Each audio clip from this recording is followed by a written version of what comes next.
What is Pyramid Head?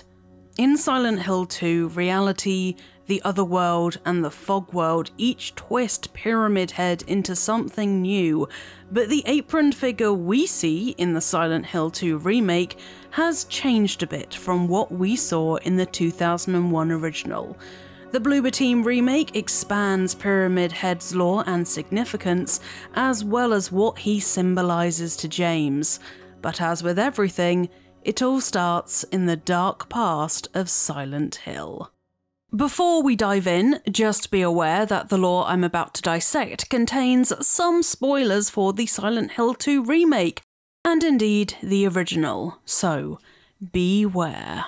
Silent Hill went through a reinvention in the 20th century, turning from a working town into a sightseer's rural paradise, centred around the vistas of Toluca Lake. From this lake would roll fog that wormed its way into the heads of all nearby, bringing their subconscious fears and guilt to unholy life as it sucked these individuals into what we know as the fog world. The hellish, rusty, red-tinged realm you probably think of when Silent Hill is mentioned is separate from the fog world, named the Otherworld and heralded by that wailing siren. Think of that as Silent Hill when it's in full swing, our protagonist firmly in the realm of the haunted subconscious, no longer split between realities. Rumours of the latent psychic power of Silent Hill made its way to the Psychical Research Association of Maine, who visited the town to research its potential as a hub of supernatural phenomena in 1965. To their surprise, the Historical Society and the local community didn't appreciate their interest in the slightest. The Silent Hill Historical Society invoked the local nature reserve to fend off the Research Association, a cover for the real aspect of town life they were trying to hide: their worship of the god of reeds and serpents, otherwise known as just plain God. James and Mary were almost definitely not aware of this secret cult at the centre of Silent Hill when they visited the town together. It's fair to assume though that during their holiday, they explored the local Historical Society Museum, and it's there that James saw something that would summon Pyramid Head into existence years later: a painting titled Misty Day, Remains of Judgment. In the centre of this painting is Pyramid Head as we know him, a humanoid figure in a large metal helmet, holding a striking blade facing us as figures in cages hang behind him. These caged figures foreshadow the appearance of Mary in Silent Hill 2's final boss fight, but it's Pyramid Head that we're focused on here. Now, this is where things get a bit complicated. The Pyramid Head in the painting is not the Pyramid Head James meets in Silent Hill 2. The cult at the heart of Silent Hill has many different sects, with one of the prominent ones being the sect of Valtiel. Valtiel is their god's attendant, responsible for protecting the divine being. Pyramid Head is the figure of judgment and punishment that works alongside Valtiel, a divinely sanctioned executioner of sorts. Valtiel's Pyramid Head is emulated by the cultists of Silent Hill. They wear pointed hoods when executing prisoners in Toluca Prison to honour Valtiel's executioner, and in the remake you can even find a painting in the prison's chapel depicting people in cone hats, reminiscent of the figure in the Crimson and White Banquet for the Gods painting, seen earlier in the prison. Side note, that's why locals from Silent Hill see the colours crimson and red as unlucky. They are used in these execution rituals. This note in the floral shop shows locals even hesitated to pair those colours together in bouquets. Valtiel's Pyramid Head flanks the prisoner engraving in the execution yard too. Silent Hill's cult has been so embedded into the town's DNA that the execution of prisoners is intertwined with their worship of Valtiel, one serving the other. Only those who belong to the sect of Valtiel would carry out these ritualistic executions, sometimes under the guise of enforcing the law. Those who worship Valtiel also hold Pyramid Head in high esteem, hence him being the subject of the painting in the Historical Society's pride of place. It's him. James, upon seeing this painting, embeds Pyramid Head in his subconscious as a figure of judgment, and it's years later, when he returns to Silent Hill and falls victim to Toluca's Lake supernatural fog, that Pyramid Head, as James understands him, manifests. For James, Pyramid Head is a representation of his repressed desire to be punished for murdering his wife Mary when she was in the throes of her debilitating illness. The Pyramid Head we see is not the same Pyramid Head worshipped by the sect of Valtiel, rather a bastardization of him, twisted by James's guilt. Untangling all of that was one hell of a word soup, but hopefully you're still with me. So, let's move on to how James's Pyramid Head appears in Silent Hill 2 Remake, and how the lore around him, and Pyramid Head himself, has subtly but significantly changed. This is the first time we see Pyramid Head waiting. From behind these bars, he's patiently presenting himself to James, glowing with a red aura. Why a red aura? It's unclear.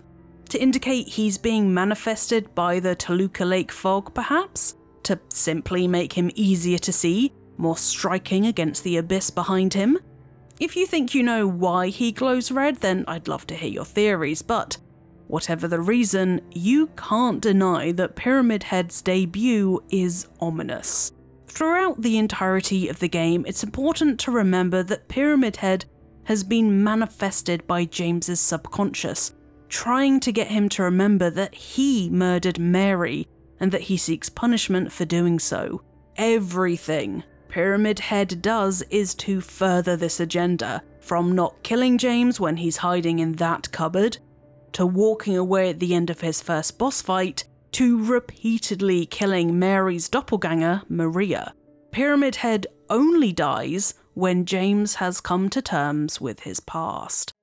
Pyramid Head is a horrifying presence. Even before he starts to wield his great knife, he's threatening, no face to be seen, decked out in a garment that resembles a butcher's apron, with white gloves and thick, heavy boots. Everything about this utilitarian outfit screams butchery and execution, even so in the remake than the original.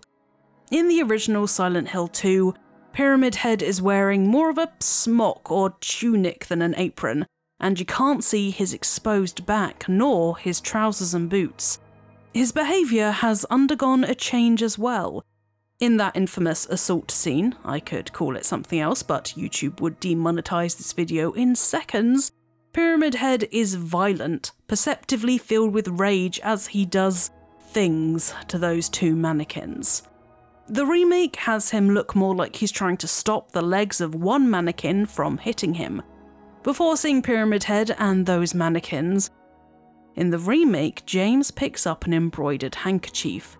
It reminds him of something, his wife, Mary, and it's after this memory surfaces that Pyramid Head throws a mannequin at James's feet, startling him.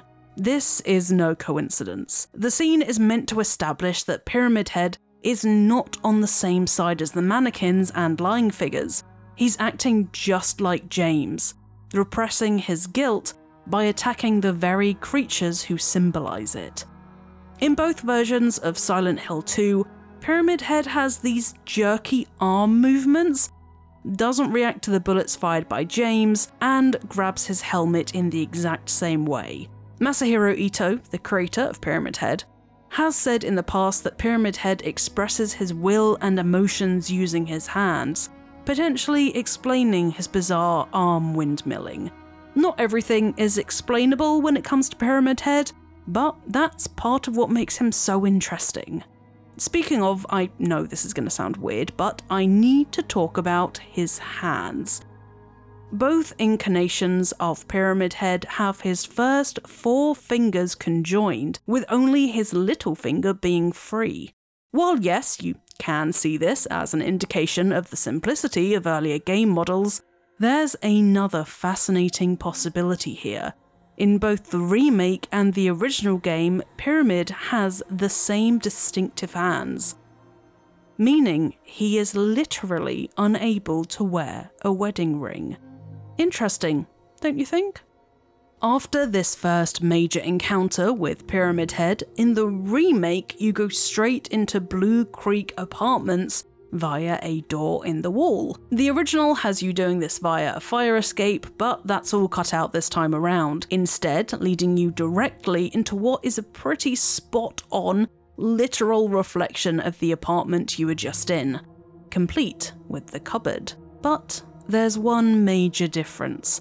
The cupboard where James was hiding has a huge slash through it, foreshadowing Pyramid Head's later great knife.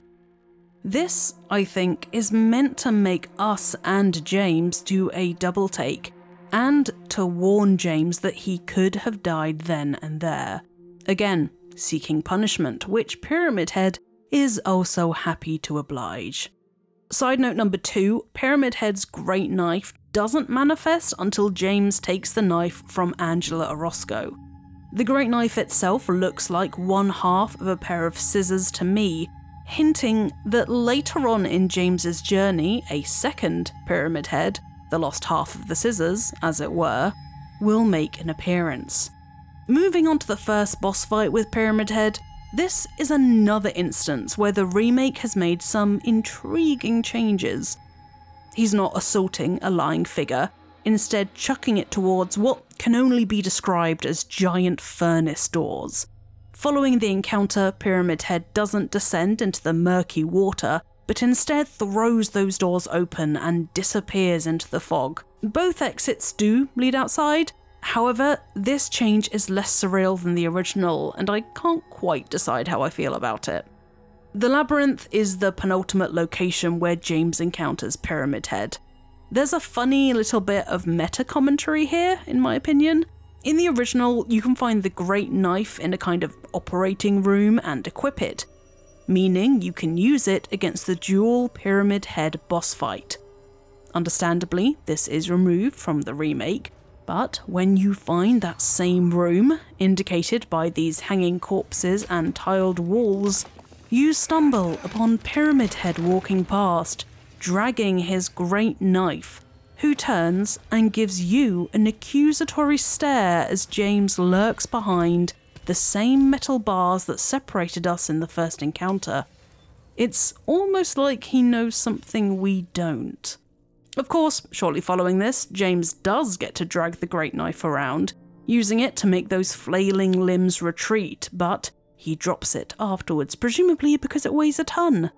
Here, James is getting ever closer to confronting his repressed guilt, stepping almost literally into Pyramid Head's shoes. Pyramid Head's final appearance is straight after the last time poor Maria gets killed. Suspended upside down in a rectangular prison, Maria's appearance echoes Mary's boss fight, but that's a topic for another, much lengthier video. Just like in the engraving from the prison, James is faced with 2 Pyramid Heads wielding spears, and finally, he gets it. We don't see Maria getting stabbed in the remake. The camera focuses on her face, not fetishizing the violence of her murder, but making us see her up close as she dies, bringing home the horror. And just like us, unable to look away from Maria, James realizes why Pyramid Head has been stalking him throughout Silent Hill. James's final remarks to Pyramid Head in the remake are very different from the original. I was weak. That's why I needed you. Needed someone to punish me for my sins. But that's all over now. I know the truth. Now it's time to end this. Compare that to the remake. I know what you are. I know why I needed you. But it's all over now. I don't need you anymore.